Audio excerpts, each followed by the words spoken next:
Échange avec les exploitants des carrières, sensibilisation des femmes sur la nécessité de la lutte contre le travail des enfants, tels ont été les points marquants de cette visite dans les carrières de DV et de Huyogbe.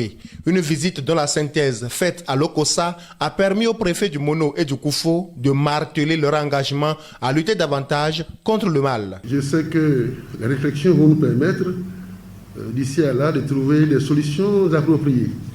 Faire en sorte que ces enfants, s'ils ne sont pas à la maison, qu'ils puissent être soit dans le cadre scolaire et être maintenus dans ce cadre-là, ou alors dans un cadre d'apprentissage pour des chances qu'on leur aurait offertes. Seul on ne peut rien, c'est ensemble que nous ferons ce combat.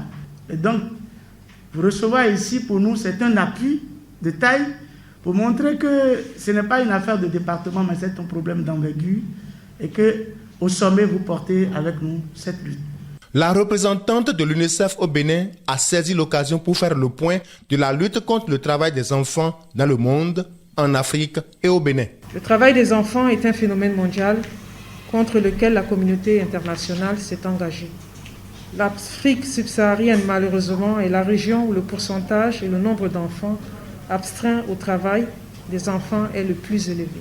Au Bénin, ce taux est de 33%, avec 29% des enfants qui sont dans des travaux dangereux. Prenant la mesure du phénomène, les ministres des Affaires sociales et du Travail promettent une riposte avec des actions à fort impact. Cette descente conjointe, inopinée, de nos deux ministères a eu lieu dans les deux départements, Mono et Koufo, mais il existe partout des endroits anormaux de travail de nos enfants. Cette visite nous a permis d'apprécier les circonstances réelles d'exploitation des enfants dans ces deux départements et nous suggère d'engager conjointement des actions à fort impact de changement. Lutter contre le travail des enfants au Bénin, c'est aussi améliorer davantage les conditions sociales des parents dont la précarité soumet trop tôt les enfants à la contrainte du travail.